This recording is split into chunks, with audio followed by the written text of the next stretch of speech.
Hi everyone, my name is Nina Spadaro and I am one of the faculty in the counseling program. And my name is Reeves Thornton. I am a doc student in the Counselor in Education and Supervision PhD program at Walden University.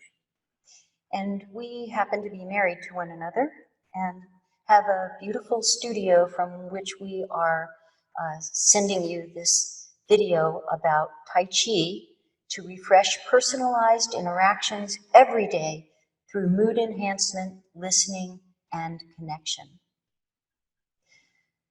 So the objectives of this presentation are really to establish a connection between self-care, the ability to engage well with other folks, and the role that a Tai Chi practice as a self-care strategy might play in developing such engagement and flexibility.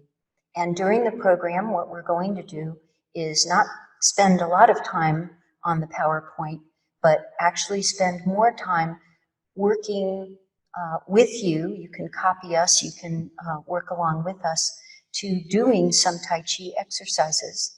So we hope that you get yourself comfortable, remove your shoes if you like, especially if they have a high heel. But you can do this barefoot, you can do this with socks on, and as you will see, Reeves is going to be wearing shoes as he does it. So it depends on what you need. Tai Chi can be done wearing anything and at any moment of the day, which is very helpful. So, what is self-care? Well, self-care in the definition that we're employing here are activities that are intentionally and purposefully engaged in that integrate and improve physical, psychological, and spiritual well-being. And the purpose of this is to optimize our resilience and our effective engagement with other people. And for us here at Walden, that means faculty that we work with, our colleagues, staff who support us every moment of the way, just as the people are helping us now doing this presentation. And of course, the reason that we're here, our students. So, to talk about self-care, what we're really trying to present in this interactive forum is that self-care is other care. That when we care for ourselves, we take care of others. And of course, that ancient Chinese proverb, when mama ain't happy, ain't nobody happy, comes into play here. We are creatures that are social, and that has a deeper meaning than that we collect together or that we live together for, survival's sake. It really means that our brains are wired to be both influenced by the nervous systems of others' brains around us and also wired to regulate the nervous systems of those who are around us. So as anybody knows who's been around someone who is agitated, upset, nervous, angry, we get a sense of dis-ease, unease, hopefully not dis-ease, but if you spend too much time and you don't know how to regulate your own nervous system, that can impact you in a negative way, creating stress, and stress creates dis-ease. So what our aim is through the practice of Tai Chi to share with you some ways that you can regulate the nervous systems of others who are around you. And how do we do this? Well, we naturally all do this by touch and by speech. Our words mediate the feelings that we communicate.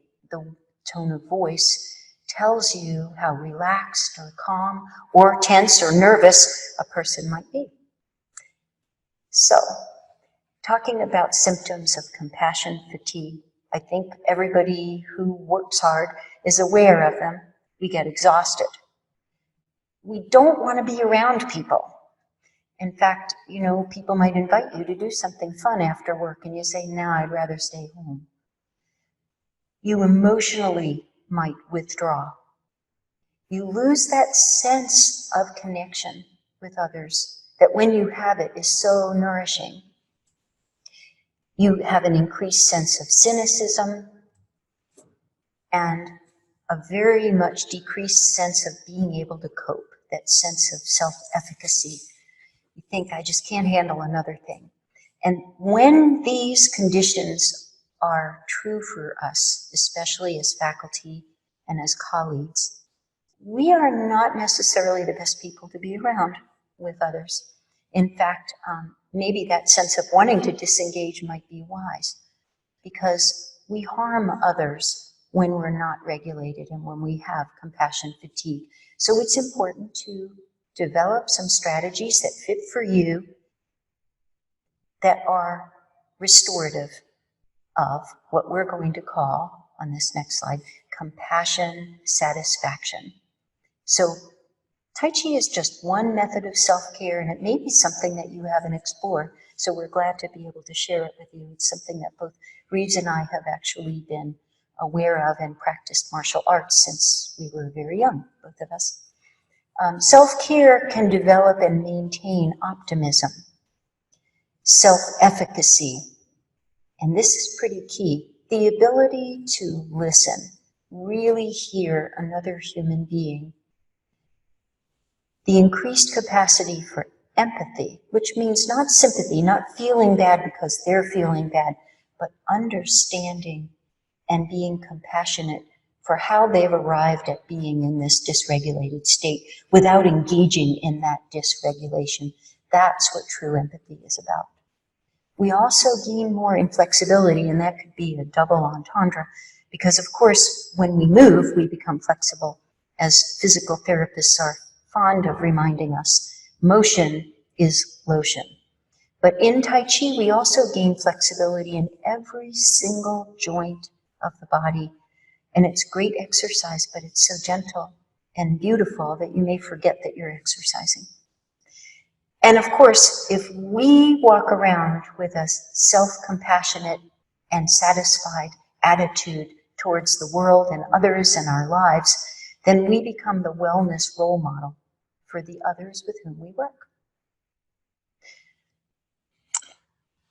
And so to speak directly about Tai Chi, it has often been called meditation in motion.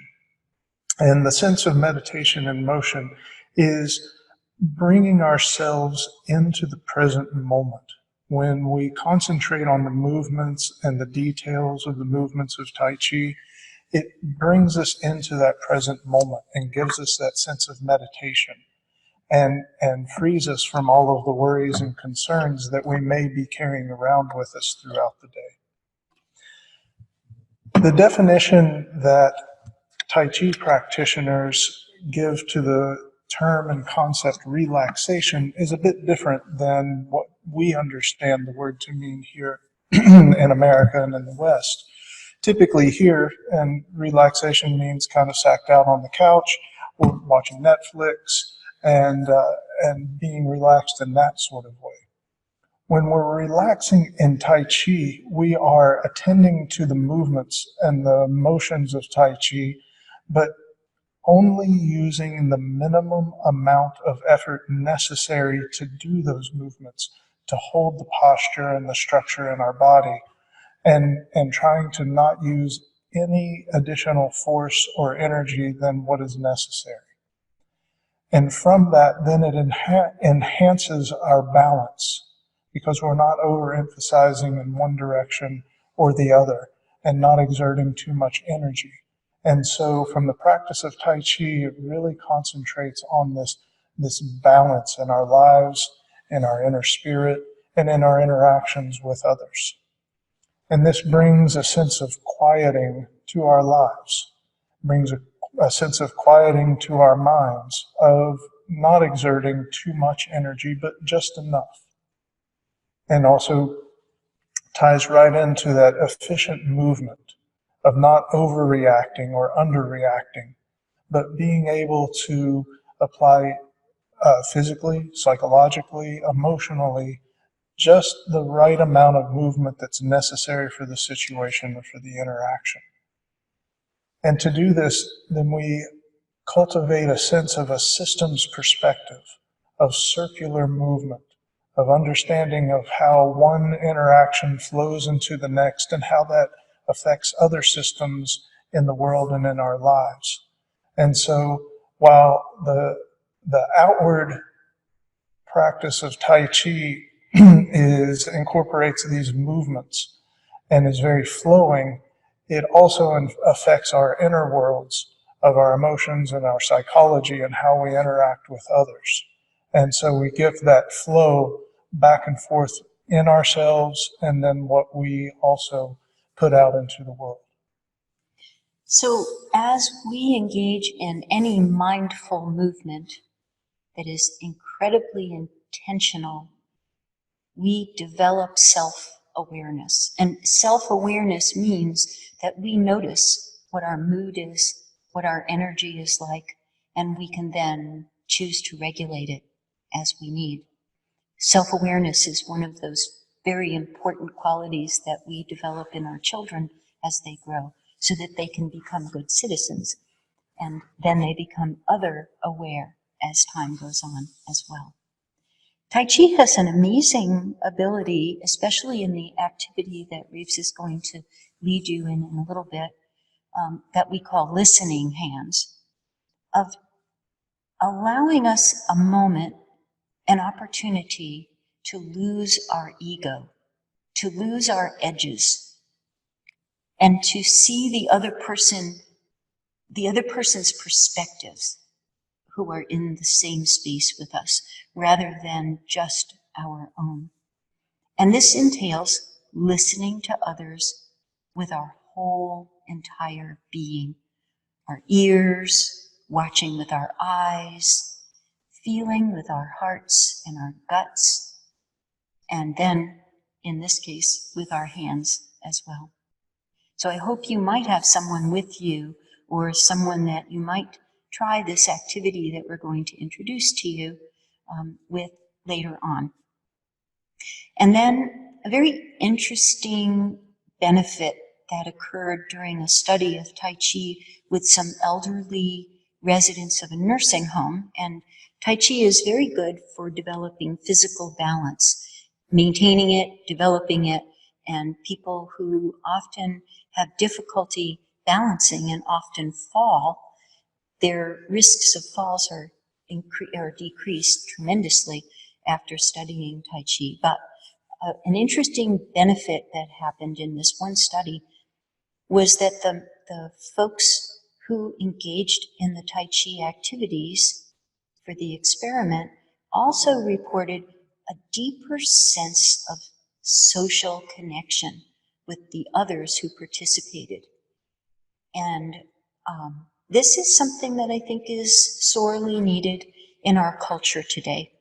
I think a lot of people, in spite of the fact that we're connected through the internet, are also isolated through our use of technology. And I am talking to a group of people who are involved in distance education. And so we want to take the distance out of education. We want to take the distance out of our communication. Tai Chi might be such a modality that will help. So it's going to be time now for us to stand up and to start to get ready to try. We would like for you to try these activities. You can certainly sit and watch, no problem there, but you will gain more benefit out of it if you participate. So if you will engage in this little adventure with us, I'm going to move my microphone closer. Now, one thing that you need to know about doing this with us is that there is no wrong way to do this. There's all sorts of right ways. The main thing is for you to become mindful of your movements and motion, and that you try to maintain flow. And the other thing is that we're going to go really slow. Don't worry, we won't lose you. So just copy what we do, follow along, and you will be able to see the movements from not only the front, but from the back, as we positioned ourselves by a mirror, just in case that was important for you. And I think we're ready to go.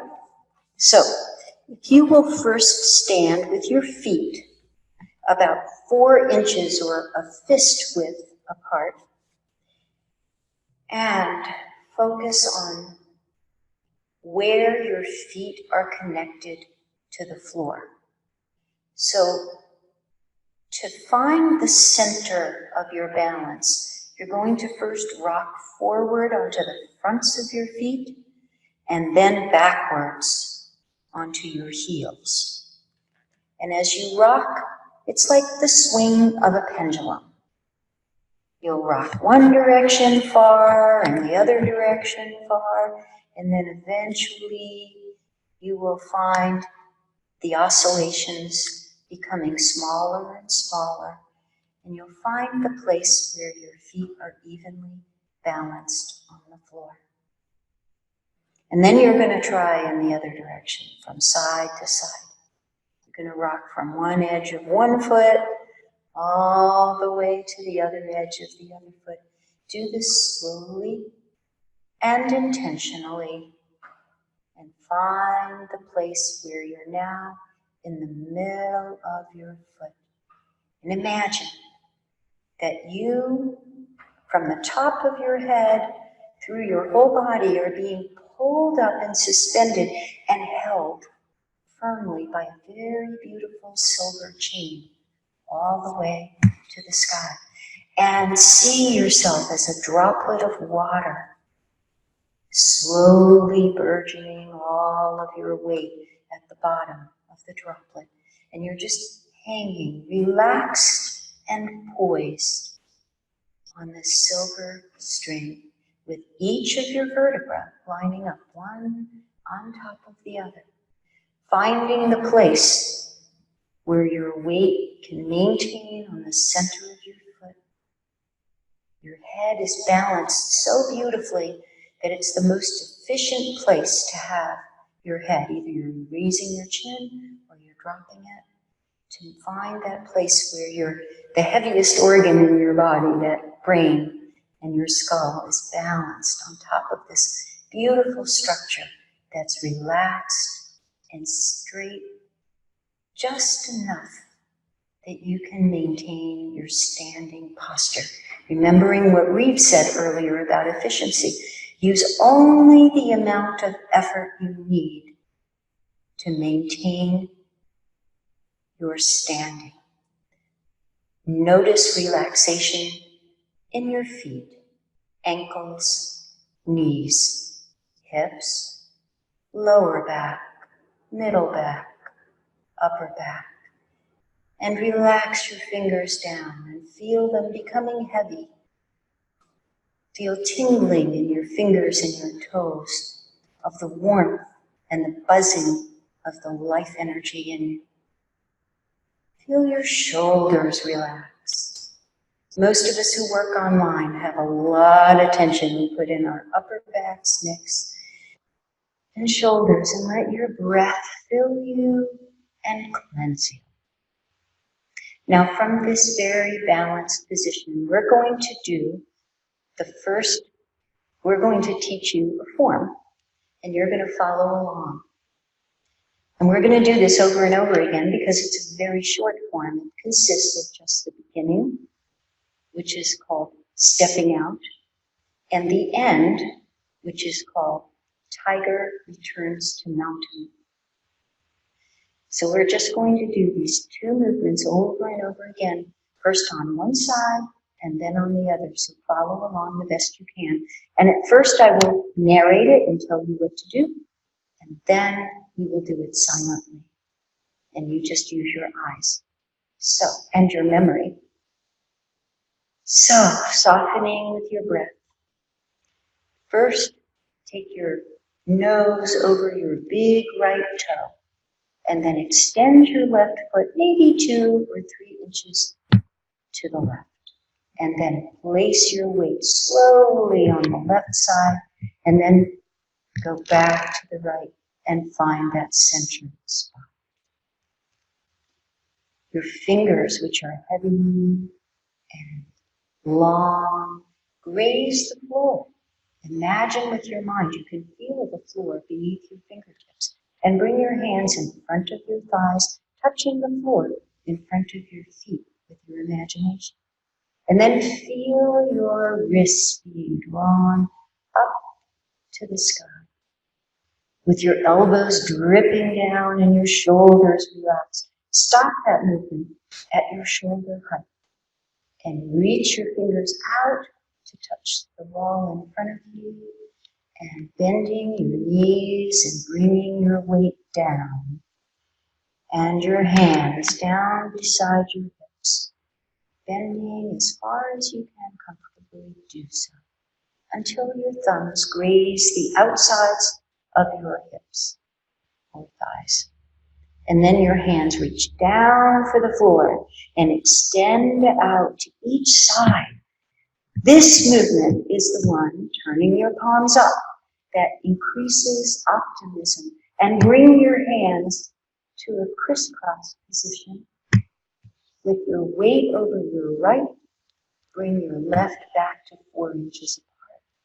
And then dropping your knees, letting your elbows drip down until your wrists are in front of your throat. Then stretch your elbows out to touch the wall on either side of you, and press your hands down as your knees straighten and your fingers disconnect one by one, and your hands rest with your middle finger gently in the middle of the outside of your thigh. And then reach your nose out over your left big toe. As you lighten the weight on your right foot, reach out and place the right foot carefully and intentionally onto the floor, shifting your weight until you're evenly balanced. Reach your fingers down in front of your feet and imagine you're touching and grazing the floor as your arms are lifting with just the wrists being pulled up and the fingers dripping down until they are at shoulder height. Extend the fingers out to the walls in front of you. Bend your knees, relax your shoulders and elbows, and bring your thumbs to the sides of your thighs. And then extend your hands out evenly to both sides. Palms up. Reach for the left side. Gaze gently over your hands, your left hand. And as you bring your hands to crisscross the wrists, bring your foot back to center. And then elbows down until your wrists are in front of your throat, elbows out. Pressing down the hands and straightening the knees, you come to rest in the position in which you started. And we're going to do this one more time with me cueing you, and then another time silent. Nose over right toe. Step out with the left foot. Balance your weight. Reach for the floor. Wrists drawn up to the ceiling.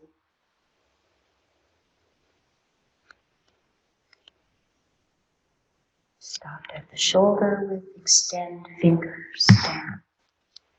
Bending knees, relaxing shoulders and elbows. When the hands are beside your thighs, reach and stretch for the floor, and then the walls. And when your hands are parallel with the floor, reach out more with the right. Turn your palms up, and your weight is now light on the left. Bring your left foot together as your hands cross at the wrists, and bring your elbows and shoulders and knees down.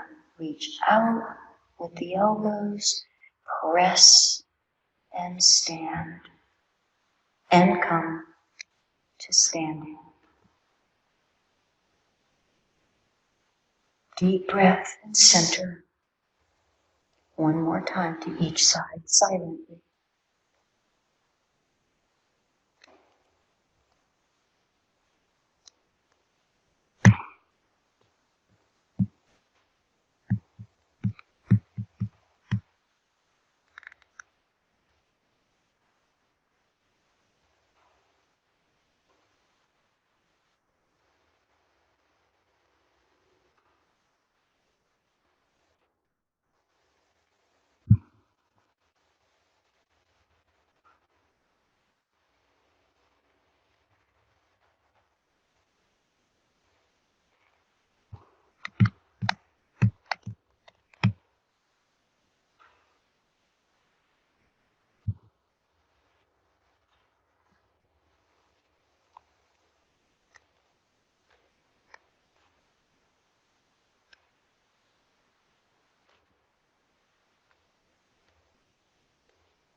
And now put all your weight onto your right leg and extend your foot. We're going to do a stepping exercise. Extend your left foot so that your heel is about 12 inches or less in front of where you started. You can just move by leaning into the front leg. Don't let your knee go any further than your toes. And then bring the other foot in front to rest beside the first foot. And then take that foot behind again and lean back and extend the toes up so that your heel is on the floor. Excuse me. Your heel is on the floor and your toes are up. Now we're going to talk about just doing this movement with the wrists of the first move of the form and the hands making a large circle. So you're going to extend the wrists up and pull back. And as the hands make a large circle, you're going to try to time the full extension of your knee with the complete raising of your hands to your shoulders. And then as your hands come back, the full extension on one foot with having no weight on the other when your hands are at your hips. So stretching forward. This will give you a taste of how the movements of Tai Chi can work your whole body. Just using your mindful intention, thinking about your wrists, your feet on the floor, your knees, and then come to rest with both feet next to one another. And then we're going to do it on the other side. So take all your weight onto your left leg, extend your right, and have the toes up. And then, as you fill that leg up with weight, your hands are coming up. And when you empty that, you're filling the back leg with weight.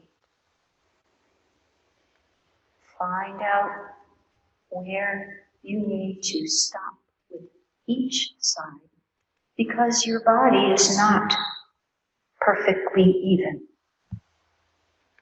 And just as we listen to the weaker or the different sides of our body, we listen to the weaker and different perspectives of other people. Nobody's right or wrong. They just are who they are.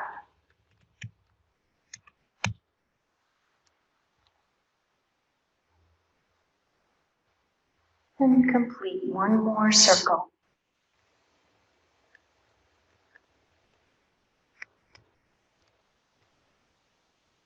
And bring your feet back beside one another.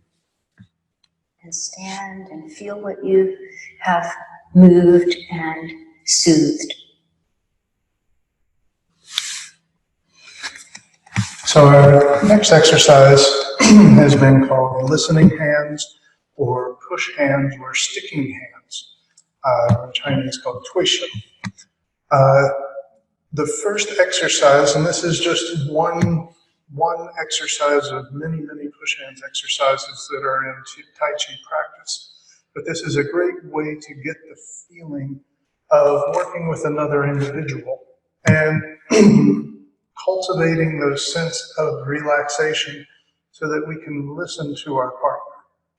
And so to start, stand about an arm's length away from your partner, and you can adjust your feet however is comfortable for you. You can have them side by side like we started with the form. You can put one in front of the other. If you do this, make sure that your partner does the same so you don't step on each other's feet. But to begin is you want to make contact with your partner. To do this, we want to use our right hands. So we're just lightly touching the back of my hand to the back of Nina's hand. And just enough effort to make that contact. So if there was a coin in between the backs of our hands, it wouldn't fall to the ground. But it wouldn't be so much pressure to where the coin would make an indentation on our backs of our hands. And from this, we're going to start moving. And as we move, it's a very slow, flowing, and graceful movement. The contact point can change as we rotate and move together. And as we move, there's not one leader and one follower, but rather the leading and the following just organically change. There's no prearranged kind of movement that we're making. We're just moving, and each of us is deciding whether we're leading or following at any given moment. And so to do this, we have to stay relaxed. And what I would encourage you to do, you can do this with your eyes open. Some people like to do it at first with their eyes closed so that they can really feel. But as you relax yourself, keeping your head being drawn up to the sky above, see if you can listen to your partner through the contact point. You can feel into their arm and into their shoulder. Perhaps you can feel their back and spine. And maybe even where they make contact to the floor. The catchphrase with this exercise is stick and follow. And don't resist and don't let go.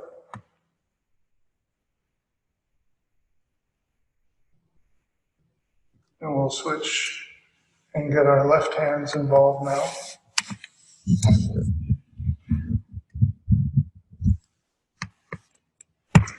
And again, head being drawn up to the sky. All the rest of your energy trying to relax as much as possible so you're just using the minimum amount of effort necessary to do the movement. Sticking and following. Don't resist, but don't let go. And just listen to your partner.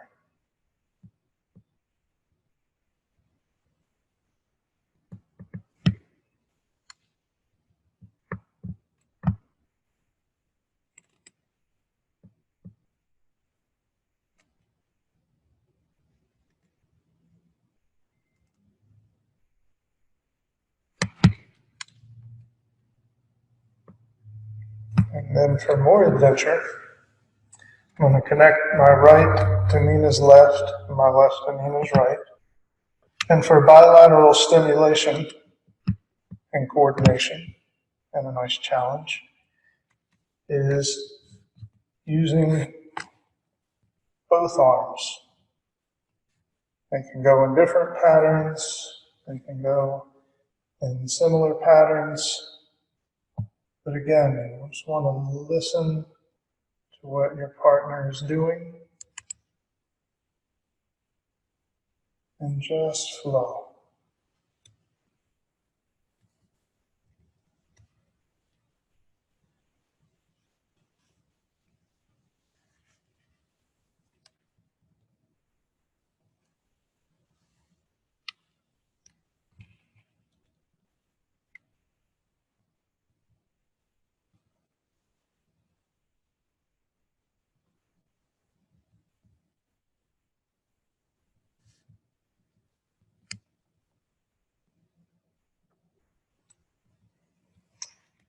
And when you're done, stand up and thank your partner. Sure. Okay, so we are going to return to our slide deck and explain a few more things. You may have liked what we just did with you, and you may have liked doing it with a partner. And so we would recommend, if you were interested in establishing a personal Tai Chi moving meditation practice, to join a Tai Chi class or a practice group. And Reeves and I belong to a larger community of Tai Chi practitioners. So if you happen to be interested in finding somebody that we might know in your part of the country, if not world, then reach out and we may be able to find somebody that's close. It's not unlikely. And if you're ever in the Bellingham area on a Friday, you can come and join us for class here. Absolutely. You can also join our website and take advantage of the free videos that we have on it to work and learn more of the forms that we know. So it's really important, you can get some benefit, and we certainly hope that you did get some benefit out of what we have just done with you. The more you do it, the easier the benefit becomes. And for instance, that metaphor of moving together, certainly we don't expect or anticipate that there's a way for you to do that with your students, colleagues, or staff that you work with, although that may be possible if you're not working remotely. But that feeling that is cultivated by doing that activity, that regulation of our own emotions, that sense of perspective taking, is enhanced the more that we practice it together and gets communicated even without touch in the world when we interact and connect with other people. The other suggestion that we have is that you integrate your practice in small segments throughout the day. That was a very short form. It had 2 movements, basically, and movements are complex in Tai Chi and most martial arts, but we just did that stepping out and then tiger returns to mountain. Well, those 2 movements took about probably 1 minute, and you could stop if you need to. And especially I ask of you faculty who are grading and you just get so weary, to stop your grading and find a place in your home, make a space, in your home and in your mind, by turning off all of those signals, those alerts that constantly jangle at us that we're not even always aware of, the TV, the phone, light a candle, dim the lights, play some music, take a deep breath. We go outside often just to really engage our mindful selves and get calm before we do things like grade or engage in a difficult conversation or deal with a task that's something that's hard to swallow and hard to do. So, we want to thank you for sharing your chi with us this day. Thank you so much, and if you are interested in contacting us, then just write to my Walden email, nina.spadaro@mail.waldenu.edu. Thank you very much. 谢谢。谢谢。